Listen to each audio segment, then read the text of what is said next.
É muito gratificante participar deste grupo, não é? Aqui o Eric, o Duca, o Ivonaldo, todas as sextas-feiras, levando inúmeras informações. Amanhã, na Rádio Nova Conquista FM, por volta das 7h30, vem o programa informativo e o programa A Lição na Vida. Hoje nós vamos falar sobre a volta às aulas. Já volta às aulas? Vai começar agora? Já começa já as matrículas e nada melhor do que um incentivo do que vamos expor aqui. Vamos agir com seriedade a questão da educação. O nosso município está, falamos há pouco, se desenvolvendo e muito. Está havendo aquela aceitação, aquele desejo, aquela disposição do aluno a estudar e dos pais, um incentivo por parte dos pais, até mesmo financiando. Falamos há pouco sobre a questão das universidades, das faculdades, né, em nosso município, as escolas particulares, outras não, outras do próprio município, do estado, e o empenho por parte de todos nesse sentido. Isso é muito bom. Isso continue. E o governo paga. Gente, há uma coisa que nós às vezes nem percebemos. Antigamente era uma dificuldade muito grande. Nós chegamos até a expor aqui no programa anterior, quando o Joviano Martins de Oliveira saía do Mandacaru, naquele tempo, para ir para o Porto de Santa Cruz para ser alfabetizado. Enfrentando onças, a onça pintada, parda, né?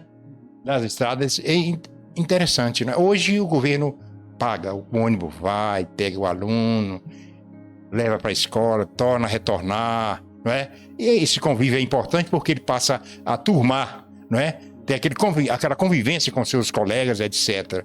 Isso é ótimo. Mas deve haver também uma disposição muito grande por parte dos pais.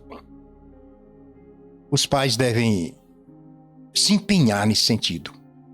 Eu digo sempre, forçar a barra para que o aluno vá, porque às vezes o aluno diz que vai à escola, mas não vai, chega lá, vai para outro lugar, outra coisa, que seja leva a sério, marcação cerrada, para que ele possa aprender, porque é o maior investimento, não é deixar riqueza, deixar bens, que eles vão brigar depois, irmão contra irmão, e parentes, etc., para poder, a questão de heranças, etc. Mas a educação você está investindo, você está dando àquele aluno uma oportunidade, dando a seu filho uma oportunidade maravilhosa de aprender e de raciocinar, de ver as coisas boas, não é? Então nós estamos vivendo já esse período, nós falamos há pouco, um período de inovação, de uma nova geração diferenciada, não é? Deve haver aquele incentivo por parte dos pais também nesse sentido. Mas a coisa que eu gostaria de chamar a atenção é o convívio entre o professor e os pais. Naquele tempo, a gente era diferenciado. O aluno recebia o castigo ou realmente não cumprir. Hoje, quando isso acontece, os pais se revoltam contra os professores. E tem sido um problema muito sério, principalmente aqui no nosso município. Os pais, para se ver livre dos filhos, vai para a escola, vai para a escola, vai para a escola, porque ele fica livre de ser apurrinhado por isso ou por aquilo. E joga essa bucha lá para os professores. Desculpa a expressão.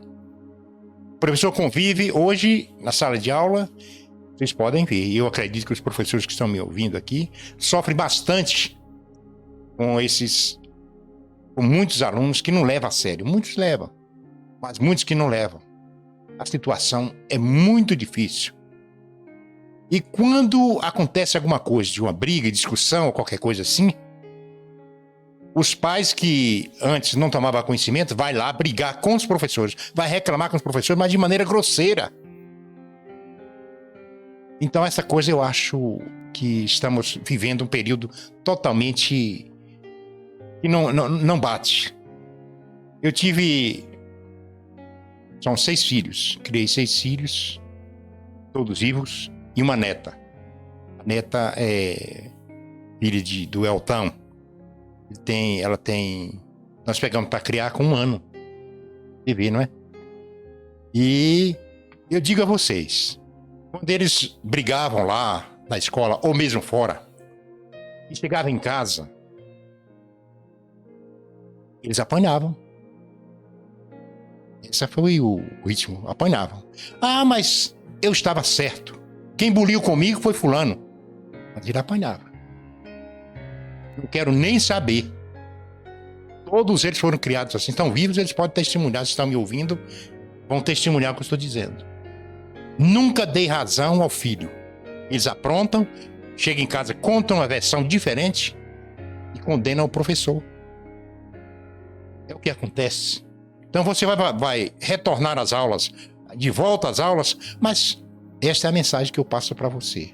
Você vai ter que, os pais principalmente, são culpados de certa forma. São culpados, porque os pais não levam a sério isso. Com zelo e passando a mão para a cabeça do filho, ele não consegue realmente, né, ver exatamente as coisas. Então, eu vou contar aqui uma experiência no programa Lição na Vida, e o programa é a lição na vida. É um estudo comparativo do que nós aprendemos, do que convivemos. Eu tinha um filho, quando pequeno, né? E naquele tempo não tinha energia, né? Aqui que beleza tá o estúdio aqui, bem iluminado, né?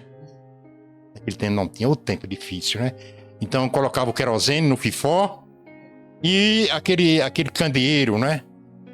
Candeeiro, e o fifó, lamparina. Mas normalmente o fifó acho que é mais.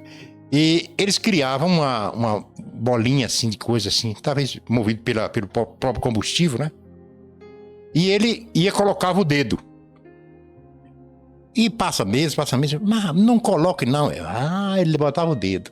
Um dia eu resolvi, disse, eu vou deixar ele queimar. Quando ele pôs o dedo, eu disse, põe. Mas quando ele pôs o dedo, que ele esquentou mesmo, ele deu um grito horrível.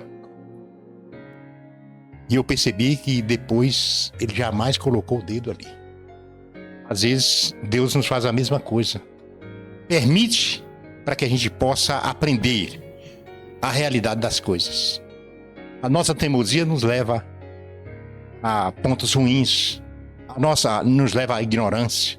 Nos leva àquela disposição de fazer as coisas erradas, né? Então isso é importante que a gente ensine aos nossos filhos. E a Bíblia afirma claramente: ensina o seu filho no caminho que ele deve andar. Mas às vezes ensina, mas ele muda o foco. Não, eu quero fazer assim, então deixa queimar o dedo. Não é isso, né? Programa A Lição na Vida.